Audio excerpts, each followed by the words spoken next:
I first got the call from a lady that lives quite near the common. She was concerned about a group of horses up there, and some of them were in quite a poor state.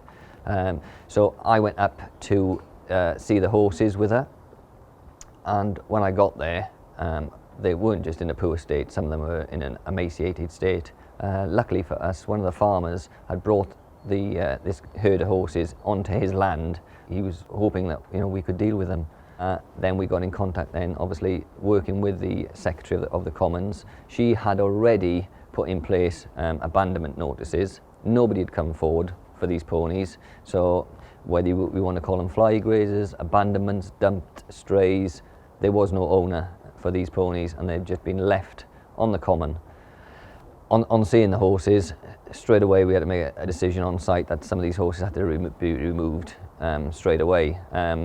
Within 5 minutes of being there, Zoe behind me, she had gone down on the floor, and we were in freezing cold conditions. These horses a lot of them were emaciated, they hadn't eaten for days, and so they were in a real bad state. By 8 o'clock, another one of the ponies had gone down.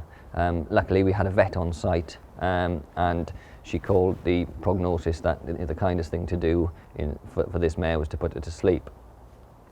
Whilst then we were looking at all the other horses, we turned round and funnily enough, one of these horses had loaded themselves on the trailer. This was the little grey mare, Ross Wen. Now she was in fact caring for two foals. The foal behind me had lost his mother some time ago, but obviously whether it be you call it Mother Nature or what, but she'd stepped up to the plate and now she was rearing two foals. This didn't help her body condition one bit. Obviously the decision was made then with guidance from the vet of how far the horses could travel. One or two of them had to stay quite local. As with the case of Ross Wen, although she was emaciated, she was bright, she was alert, and the vet deemed her fit to make the journey, and it was on veterinary advice then that we decided her best chance would be to get her to Glenderspooner farm where she could get the care necessary in this case. It was apparent when we got to the horses on the mountain that we needed to take them. The vet had deemed them fit to travel. If we'd left these horses up on the mountain, they would undoubtedly have died, absolutely needed to be moved away. We continued the journey with the mare and foal. Unfortunately, during that journey, the mare Roswin did go down. She did manage to stand once, but when we got to the other end, to Glenderspooner farm, she was down again. We bedded up around the trailer to make it more comfortable for her, and we did end up then having to lift her onto the bedding and make her as comfortable as we could at the end of the journey. Once we got Roswin to a comfortable position in the bedding, we called the vet. She seemed quite happy, she was whinnying to us, and she had a little drink, and from there we were able to take stock of the situation and we could really see what condition Roswin was in. She was really poor, her body condition score was around 0.5, she was incredibly weak and there was absolutely no way she was going to get up on her own.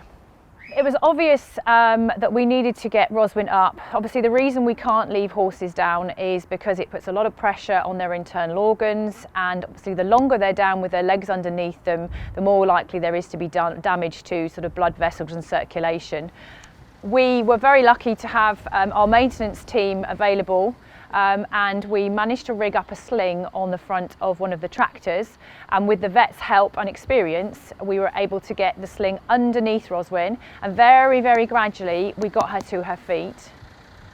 Once we'd lifted Roswin with the sling and she was stable on her feet, the vet was happy for us to take the sling away. This was a great moment for all of us that were watching, that she'd actually got to that point where she looked to be okay. We left her with all of the foal. They were absolutely fine. They were happily sort of munching around and moving around with the bedding, and when the vet was happy, she left the scene. Later on in the afternoon, the girls that were on the yard went up to do the afternoon checks. Roswin unfortunately had gone down again, and about 5 minutes later I got a radio call through to say that sadly she had died. It was obviously everything that had happened to her up on the mountain, the condition she was in, and the whole trauma of the situation was just too much, and she'd given up. The fortunate thing, I think, is that we managed to get her off the mountain into a comfortable place where at least she could have the last few hours of her life with people around her that really loved her, and we managed to save the baby as well. Sorry.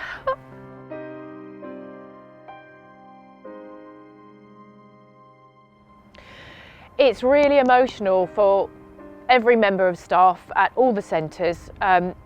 I felt angry, I felt frustrated that this situation of these horses being abandoned and left in these conditions still goes on. And the fact that, you know, we can only take a small number each time.